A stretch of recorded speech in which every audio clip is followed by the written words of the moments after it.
ఆనాడు నువ్వు ఎస్ఎల్బీసీ మేము మొదలుపెట్టి 32 కిలోమీటర్లు పూర్తి చేస్తే 10 కిలోమీటర్లలో 2 కిలోమీటర్లు వేసి పడావు పెట్టే 10 ఏళ్ళు పడావు ఉన్న ఎస్ఎల్బీసీ పనులు ఆగిపోవడం వల్ల ఇవాళ కుప్పగూలి 8 మంది ప్రాణాలు పోయినాయి. ఈ పాపం నీది కాదా చంద్రశేఖరరావు? ఈ పాపాల భైరవుడివి నువ్వు కాదా? మా ప్రాణాలను మా ఆస్తులను కొల్లగొట్టి ఇవాళ రాయలసీమకు నీళ్లు తరలించకపోతుంటే గుడ్లు అప్పగిచ్చి చూస్తున్నావు కదా. రాయలసీమకు నీళ్లు తరలించడానికి కారణం నువ్వు కాదా? ఆనాడు రాజశేఖర రెడ్డి ఉన్నప్పుడు పోతిరెడ్డి పాడు పొక్క పెద్ద చేసి నువ్వు మంత్రిగా ఉన్నప్పుడు తండ్రి నీళ్లు తీసుకుపోయాడు.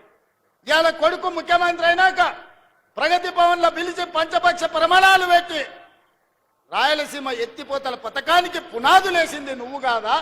ఆలోచన కర్త కర్మ క్రియ రాయలసీమ లిఫ్ట్ చంద్రశేఖరరావు వేసిన పునాది రాయి.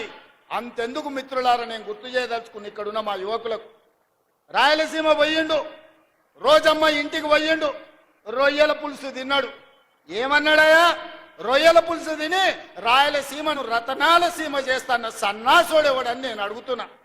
రోజమ్మ పెట్టిన రొయ్యల పులుసు తింటేనే రాయలసీమను రతనాల సీమ చేయాలన్న చంద్రశేఖరరావు మా పాలమూరు కరీంనగర్ నుంచి వలస వచ్చిన నిన్ను హక్కున పెట్టుకొని గుండెల్లో పెట్టుకొని భుజాల మీద మోసి పార్లమెంటు సభ్యుడిగా ఢిల్లీకి పంపిస్తే ఇవాళ తెలంగాణ రాష్ట్రానికి ముఖ్యమంత్రి అయినావు. మరి మాకెంత చేయాలో నువ్వు? ఇవాళ నిన్ను ఎంపీగా గెలిపించినందుకు నీ చర్మం వచ్చి మా పాలమూరు బిడ్డలకు చెప్పులు కుట్టించినా కూడా అది తక్కువనే అవుతుంది. నువ్వు పాలమూరు ద్రోహివి. కృష్ణా నది జలాలు ఈ రోజు ఆంధ్రప్రదేశ్ రాయలసీమ కొల్లగొట్టకపోతుందంటే 100% దుర్మార్గుడివి నువ్వు.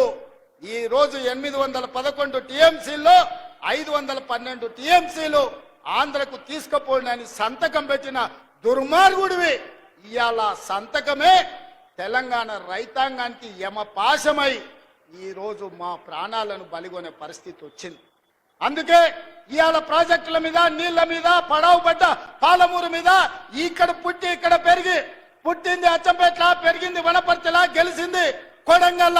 ఈ పాలమూరు రుణం తీర్చుకోనికనే తెలంగాణ ముఖ్యమంత్రినైనా మా నారాయణపేట కొడంగల్ మక్తల్ ప్రాజెక్టు ప్రారంభిస్తే కేసులేసి అడ్డుకోవాలనే ప్రయత్నం చేస్తున్నావు.